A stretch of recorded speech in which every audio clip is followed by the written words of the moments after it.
शालू, आइए हम थोड़ी देर मनन करते हैं वचन पर। हम पढ़ेंगे भजन संहिता 77 इसका 3 वचन और कुछ और आयतें पढ़ के हम आज के विषय को क्लियर करेंगे। जो विषय मैंने आज लिया है वो कि कभी परिस्थितियाँ ऐसी आती हैं, संकट में होते हैं, बहुत प्रार्थना कर रहे होते हैं, बहुत दुहाई देते हैं प्रभु की और प्रार्थना उपवास सब करते और हमें ऐसा लगता है कि परमेश्वर जो है हमारा उत्तर ही नहीं दे रहा है। परमेश्वर क्यों शांत है? ऐसा सवाल हर एक के मनों में आता है जो उसको बहुत आयत से उसको ढूंढ रहे होते, अपनी प्रार्थना के उत्तर के लिए इंतज़ार कर रहे होते हैं। ऐसे लोगों के लिए आज का ये संदेश है। मैं परमेश्वर का स्मरण करके कहराता हूँ, मैं चिंता करते करते मूर्छित हो चला हूँ। क्या प्रभु युग युग के लिए छोड़ देगा और फिर कभी प्रसन्न ना होगा? क्या उसकी करुणा सदा के लिए जाती रही? क्या उसका वचन पीढ़ी पीढ़ी के लिए निष्फल हो गया? क्या ईश्वर अनुग्रह करना भूल गया? क्या उसने क्रोध करके अपनी सारी सब दया को रोक रखा है?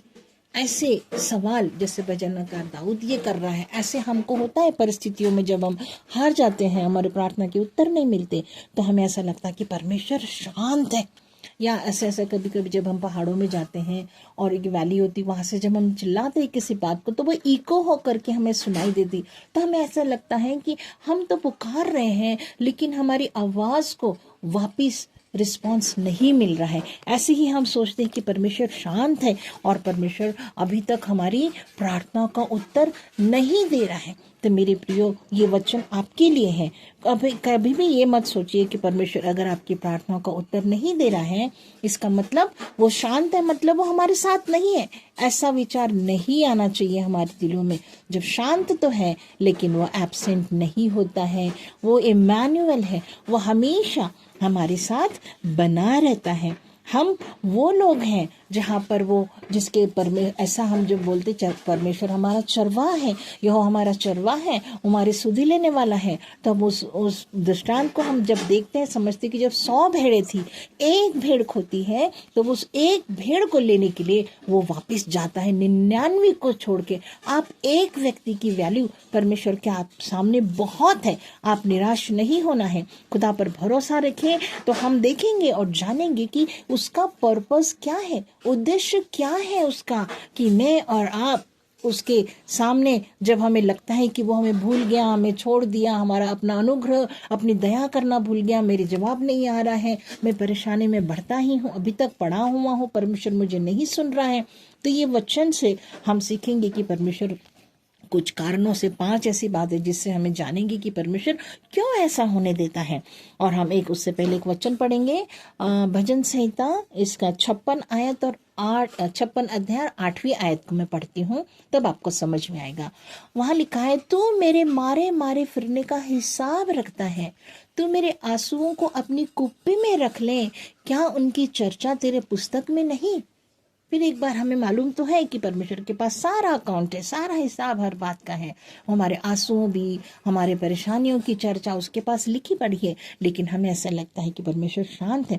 वो अपने उत्तम समय में हमें हर बातों का हिसाब देगा, जवाब देगा, हमें बस उस पर इंतज़ार करना है, भरोसा रखे रहना है। तो हम जानेंगे, देखेंगे कि परमेश्वर ऐसा क्यों होने देता। पहली बात, वो हमें हमारे विश्वास की परख के लिए ऐसा होने देता है। वो शांत इसलिए है, वो हमें जाने देता, क्योंकि हम अगर देखते हैं अय्यूब के जीवन को, वो एक धर्मी पुरुष था, उसके पास धन संपत्ति भी थी, सब प्रभु ने ऐसा लिखा है कि जैसे परमेश्वर ने उसके आजू बाजू शैतान उसको चैलेंज करता है, परमेश्वर के सामने बोलता है कि ये इसको तो थोड़ा तो बाड़ा तोड़, थोड़ा तो उसको पिंच होने दे, वो देख अभी तुझे छोड़ेगा। लेकिन परमेश्वर जैसा हम परमेश्वर पे भरोसा रखते हैं, ऐसा परमेश्वर भी जो उसके मानने वाले, भरोसा रखने वाले, उसके प्रिय लोग, उन पर भी वो भरोसा रखता है। उसने कहा कि नहीं, मेरा दास अय्यूब ऐसा नहीं है, तू परख सकता है। और हम उसके जीवन को देखते हैं जोब के, तो वो धर्मी होते हुए क्या होता है, उसके बच्चे चले गए, उसकी वेल्थ चली गई, यहाँ तक कि उसकी हेल्थ भी सफ़र होने दी। और हम देखते हैं कि परमेश्वर फिर भी क्या था, शांत था। ऐसा लगता है कि परमेश्वर फिर भी शांत है और इतना नुकसान होने के बावजूद भी अय्यूब के लिए परमेश्वर कुछ काम नहीं कर रहा। जब हम उस अय्यूब के अध्यायों को पढ़ते हैं, जानते हैं, तो हमें ऐसा लगता है कि सच में परमेश्वर ने कैसे ऐसे धर्मी, उसको जो मानता है उसको छोड़ दिया।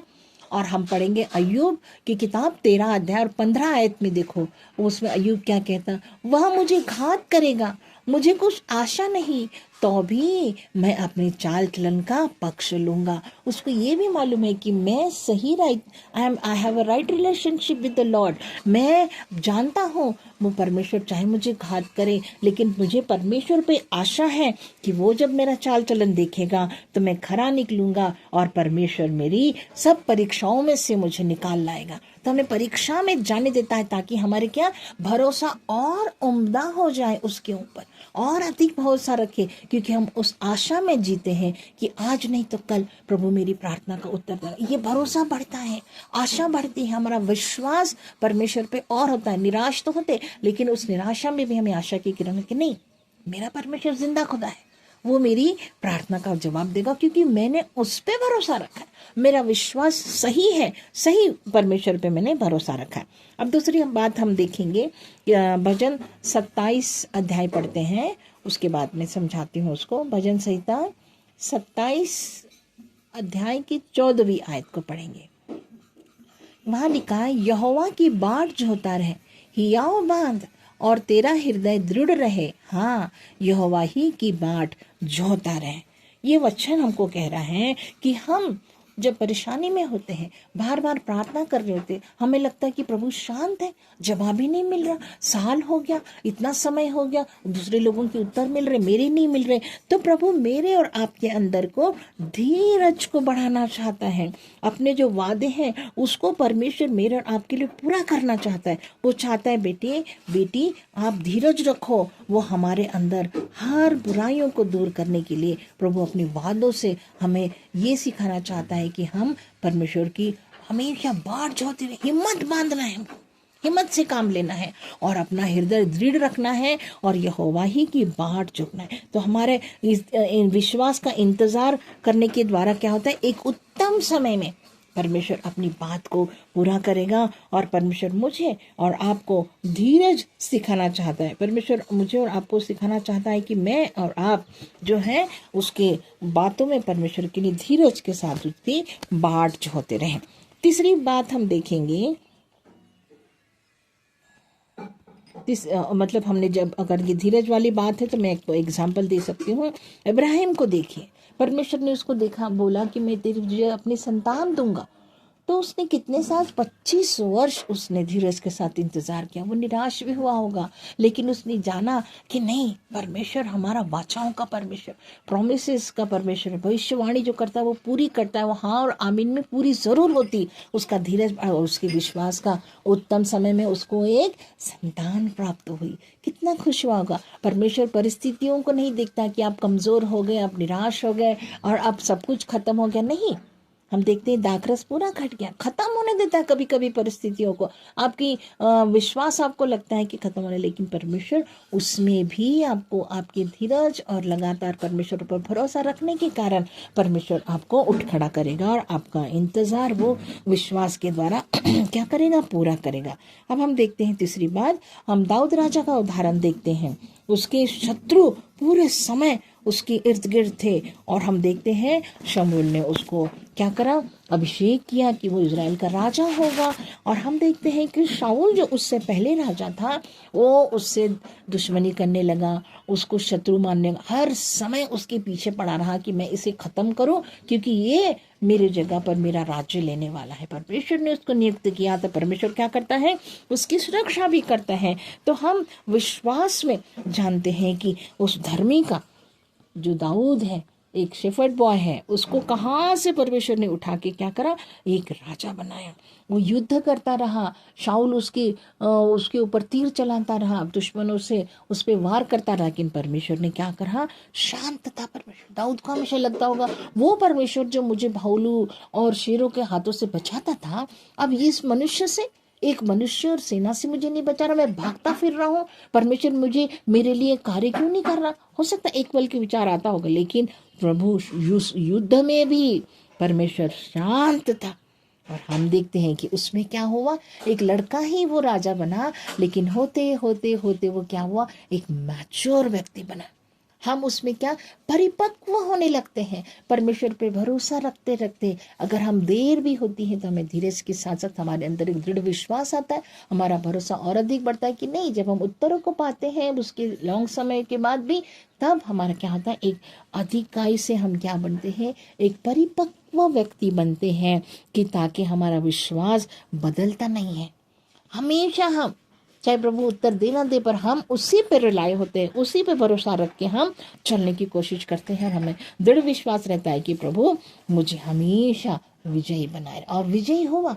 शाऊल को देखिए, दाऊद को नहीं मारना पड़ा, वो अपनी मौत कैसी मरा हम जानते हैं, लेकिन दाऊद को परमेश्वर ने बचा कर एक अच्छा राजा बना। यहाँ तक कि जब छोटी छोटी बात में दाऊद भरोसा रखता था तो परमेश्वर ने क्या कहा, एक ऐसा व्यक्ति जो मेरी मर्जी के मुताबिक है मुझे मिल गया है। कुछ गलत होता था वो क्षमा मांगता था, पश्चाताप भी करता था और परमेश्वर के सामने लगातार बना रहा, तो वो एक मैच्योर व्यक्ति बना। एक परिपक्व व्यक्ति बनने के लिए भी परमेश्वर हमारे लिए शांत रहता है और हमें युद्ध जैसी परिस्थितियों में जाने देता है, फिर भी वो हमें निकाल कर बाहर ला करके हमें क्या करता है, विजयी बनाता है। चौथी बात हम देखेंगे, हम देखते हैं कि हम उसके नज़दीक बढ़ने के लिए प्रभु हमको ये होने देता है। क्या करता है, हम उसके और अधिक नज़दीक होने के लिए प्रभु ऐसी परिस्थिति में हमें जाने देता है कि परमेश्वर चाहता है कि हम और क्लोज रिलेशनशिप में परमेश्वर के साथ आने वाले होंगे। हम पढ़ेंगे नए नियम में से याकूब की किताब, इसका 4 अध्याय, उसकी 8वीं आयत में पढ़ूंगी। यहाँ लिखा है, परमेश्वर के निकट आओ तो वह भी तुम्हारे निकट आएगा। हे पापियों, अपने हाथ शुद्ध करो, और हे दुचित्ते लोगों, अपने हृदयों को पवित्र करो। क्या है यहाँ पर, हम और जैसे हमने कहा और नजदीकी में आते हैं, है ना। चाहे वो हमें दूर कर रहा है, हमें लग रहा है वो शांत है, लेकिन मालूम है वो प्रेजेंट है आपके परेशानी में। वो उसका नाम क्या है, इमैनुअल। इसका मतलब क्या है, परमेश्वर हमारे साथ। वो हमारा साथ नहीं छोड़ता है, भले वो शांत है, आपकी परेशानियों में एकदम उत्तर नहीं दे रहा है, वो आपको जाने देता है ताकि आप क्या हो, विश्वास में मजबूत हो, ताकि आप उसके साथ धीरज में बढ़े, उसके साथ हम क्या हो, परिपक्व बन जाए, हमारे अंदर एक मैच्योरिटी आ जाए। अब हम चौथी बात से, उसके नजदीकी में बने रहने के लिए हमें वो परेशानी में जाने देता है। वो क्या है, कहता है उसके निकट आओ कि वो भी तुम्हारे निकट आएगा। Draw near to God and he will also come to near to you. जब हम नजदीक आते हैं तो क्या होता है, जो परमेश्वर की संगत में रहता है वो एक आत्मा हो जाता है। हमें वो इंसाइट मिलने लगती है कि परमेश्वर क्या चाहता है, आज नहीं तो कर। हमें वो टाइम पीरियड भी पता चलता कि नहीं, प्रभु जरूर मेरी उस प्रार्थना का उत्तर, ही इज एट वर्क, वो काम कर रहा है, भले वो शांत है लेकिन मेरी परेशानी पे, मेरी रिक्वेस्ट पे वो काम कर रहा है, और अपने उत्तम समय में वो परमेश्वर मुझे क्या करेगा, उत्तर देगा। हम देखते हैं क्या, उड़ाऊ पुत्र का उदाहरण को देखिएगा, क्या होता है, पिता से वो लड़ मर के क्या करता है, सारी संपत्ति को लेकर के जाता है। जब ले जाता है, पापा ने हो सकता बहुत समझाया होगा कि ऐसे मत करो मत करो, लेकिन जब उसकी जिद हुई और जब उसको बहुत सारा बोल के वो कहा नहीं मुझे चाहिए, उस समय पिता उसका शांत रह गया होगा। अब जो हो रहा है, बेटा जा रहा है, उसने फिर उसको नहीं रोका, शांत हो गया, और बेटे ने अपने जिद के मुताबिक सब धन संपत्ति लेकर के दूर देश को निकल जाता है। और जब समाप्त होता है, हम देखते हैं जब अपने आपे में आता है, यहाँ पिता ने, उस समय कोई टेलीफोन नहीं था, कोई टेलीपैथी, कोई ऐसी बात नहीं थी, हो सकता पिता शांति से उसके जीवन को ऑब्जर्व कर रहा होगा। जैसे स्वर्गीय पिता अपने बच्चों को जो भटक गए, दूर हो गए, खोई भी भेड़ों के समान दूर चले गए, उनको 99 को छोड़ के उसके लिए एक के लिए जाता, ऐसे ही पिता यहाँ पर उस उड़ाऊ पुत्र के लिए इंतजार करता हुआ शांति से। उसने संदेशा नहीं भेजा, उसने जानने की कोशिश नहीं करी वो कहाँ है, उसको मालूम है कि वो मेरा बेटा है और वो हमेशा मेरे पिता के प्रेम को जानेगा, और उसके अंदर है वो बात। और वो क्या होगा, जब अपने आप में आता तो उसको पिता याद आता है, परमेश्वर याद आता है, और वो लौट कर आता है परमेश्वर के सामने और उसको आकर के माफ़ी भी मांगता है। और उस रिश्ते को हम देखते हैं कैसे हुआ, वो शांत रिश्ता भी क्या हुआ, इतना मजबूत हुआ, एक हम्बल बन गया वो व्यक्ति। नम्र बना, माफी मांगने वाला हो गया और उसने कहा पिता मुझे सेवक के नहीं रखो, मैं पुत्र बनने लायक नहीं। लेकिन पिता ने क्या किया, उसको पूरे गले लगाया, वापस ले ले, सारे अधिकार दे दिए। तो ये पिता जब शांति से आपका इंतजार कर रहा है, आपके व्यवहार को देख रहा है, वो जाने देता है, आपको समझने देता है दुनियादारी को कि वहाँ कैसे धोखे हैं, और मैं तुम्हारा विश्वास योग्य परमेश्वर हूँ। वो हमारे लौट आने का इंतजार करता है, इसलिए वो शांत रहता है ताकि हम क्या हो, परमेश्वर के नजदीक आए। वापिस आया ना वो बेटा, पिता के पास वापिस आया, उस नजदीकी में आकर के उसने फिर से उस पिता के घर का आनंद उठाया, फिर उत्तराधिकारी हुआ और कितना सारा आनंद किया पिता ने, है ना। तो ये है जब पिता के नजदीक के हम बढ़ने के लिए परमेश्वर जाने देता है कि हम, वो शांत रहता है कि हमारी परिस्थितियों को हम समझे कि पिता के पास नजदीकी में कैसा आनंद है। पांचवी बात और अंतिम बात हम देखेंगे, हमें वो चाहता है कि हमारे जीवन से एक बड़ा उद्देश्य परमेश्वर क्या करना चाहता है, पूरा करना चाहता है। वो होने देता है कि मैं और आप परेशानी में जाए और वो इन बात को समझे, हमें तैयार कर रहा होता है। हम देखते हैं लोहार को जब भट्टी में डालते हैं लोहे को, या सुनार को देखते हैं भट्टी में डालते हैं, आग में डालते हैं, तो उसको उसी समय क्या करते हैं, वो ठोक ठोक के उसको शेप देते हैं। कुम्हार को देखते हैं, एक मिट्टी का गोला बीच में बिगड़ता है, फिर उसको वो गूंथता है, फिर उसको चाक पे रखता है, फिर उसको अपने हाथ से एक सुंदर शेप देता है। तो मुझे और आपको फिर उसको शेप देने का मतलब क्या, वो पात्र किसी अच्छी बात के लिए इस्तेमाल होगा, वो गहने तैयार हो जाएंगे, वो एक सुंदर औजार इस्तेमाल करने के लिए तैयार होगा। तो परमेश्वर का उद्देश्य मेरे और आपके जीवन के लिए, वो शांत रहकर कुछ ना कुछ मेरे और आपके जीवन से वो चाहता है, वो पूरा करना चाहता है। वो ऑब्जर्व कर रहा, आपका साथ नहीं छोड़ता। ही मे बी साइलेंट पर he is not absent, he knows your situation. वो आपकी तमाम परिस्थितियों को ऑब्जर्व करते हुए, परीक्षण करते हुए, वो शांत रहते हुए वो चाहता है कि मैं और आप है परमेश्वर की क्या है, जाने कि उसका उद्देश्य आपके जीवन के प्रति क्या है, वो रिवील करना चाहता है। मैं एक वचन पढ़ूंगी, मत्ती 27 और इसकी 46 वर्ष को हम पढ़ेंगे तो आपको जानने के लिए अच्छा होगा। इस 46 वर्ष में देखते हैं परमेश्वर का वचन। तीसरे पहर के निकट यीशु ने बड़े शब्द से पुकार कर कहा, एली एली लमा सबक्तनी, अर्थात हे मेरे परमेश्वर, हे मेरे परमेश्वर, तूने मुझे क्यों छोड़ दिया। देखिए यहाँ पर स्वयं प्रभु यीशु मसीह को योजनाबद्ध होकर के परमेश्वर ने जब उसको भेजा जगत में, और क्रूस पर जब उस बात को, वो बड़े कठिनाई में, परेशानी में है और वो पुकार रहा है कि पिता मैं अकेला पड़ गया हूँ, मेरा साथ आप कहाँ। उसने महसूस किया कि पिता नहीं है वहां पर और मैं अकेला हो गया, और वो पुकारता है। मतलब परमेश्वर ने उस उद्धार के कार्य को पूरा करने के लिए जो जिम्मा बेटे को दिया, वो पूरा करने के लिए वो शांत था। और इस वजह से क्या, वो उद्धार का कार्य पूरा हुआ। अचानक परमेश्वर ने दखल नहीं दी बीच में, क्योंकि जो सब कुछ ठीक चल रहा था, उन बातों को हम जानते हैं। परमेश्वर प्रभु यीशु मसीह ने उस उद्देश्य को पूरा किया, तो उसके क्या, सारे मानव जाति का उद्धार हुआ। ये बड़ा उद्देश्यपूर्ण कार्य परमेश्वर जब शांत था, वहां नहीं था वो, लेकिन वो अपना कार्य कर रहा था। उसको ताकत सामर्थ जो भी है परमेश्वर की ओर से उसने जो दी, ताकि वो उसका उद्देश्य पूरा हो। और हमें विश्वास करके हम जानते हैं कि परमेश्वर हमको तराश रहा है ना। जो डाली मुझ में बनी रहती नहीं फलती, तो उसको क्या करता, काटता छाटता कि वो अधिक फले। यही है परमेश्वर की हमारे लिए मर्जी, कि वो चाहता है कि मैं और आप उसके जी उठने के गवाह बने।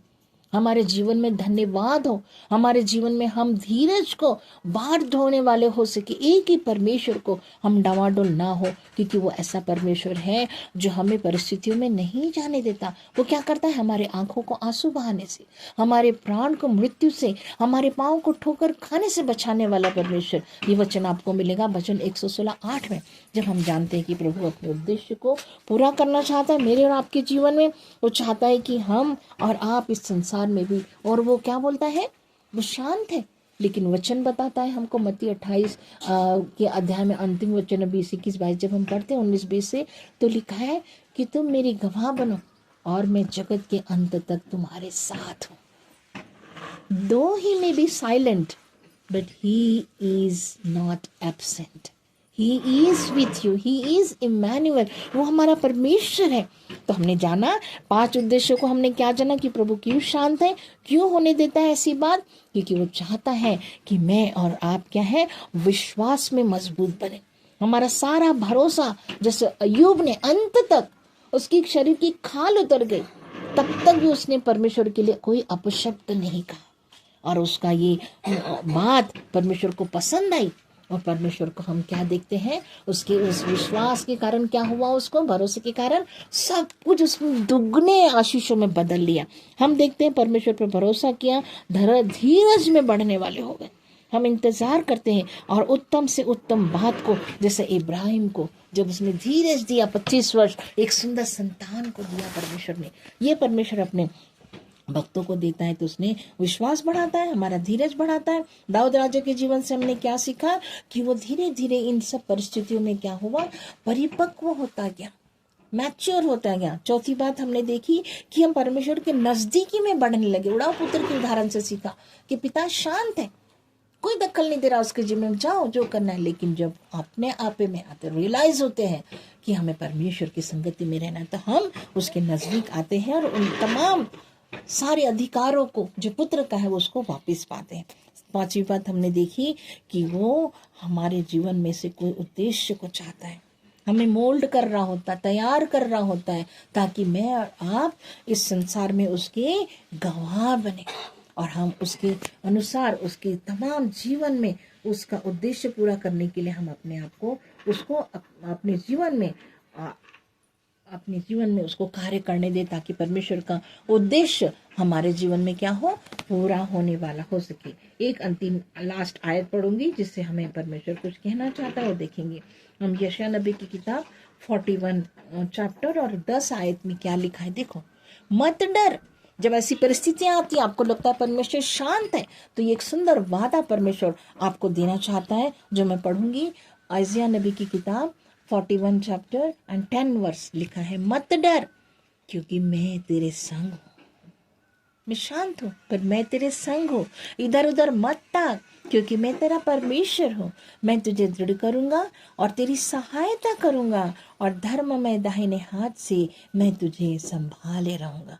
तो मेरे प्रियो, ये वचन आपको आशीषित करे, आपके हर धीरज को बढ़ाए, आपके विश्वास को बढ़ाए, आपको परिपक्व करे, आपको परमेश्वर के नजदीकी में बढ़ने के लिए, और अपनी उस आपके जीवन से परमेश्वर जो उद्देश्य चाहता है, इसलिए परमेश्वर शांत है।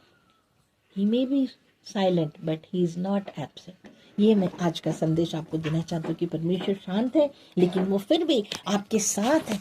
उसने कहा इधर उधर क्यों देख रहे हो कि कोई नहीं है मेरे साथ, कहता मैं तेरे संग हूँ, मैं तुझे दृढ़ करूंगा, मैं तेरी सहायता करूंगा, अपने धर्म में दाहिने हाथ से मैं तुझे संभाले रहूंगा। परमेश्वर आप सबको इस वचनों से आशीष दे, और आप परमेश्वर के वचन में बढ़े, मैच्योर हो, धीरज में, विश्वास में बढ़े, नजदीकी में बढ़े, और परमेश्वर को आपके जीवन का जो उद्देश्य है, जो आप पृथ्वी पर हो, वो पूरा करने का मौका दे। परमेश्वर आपको आशीष दे। आमीन। God bless you.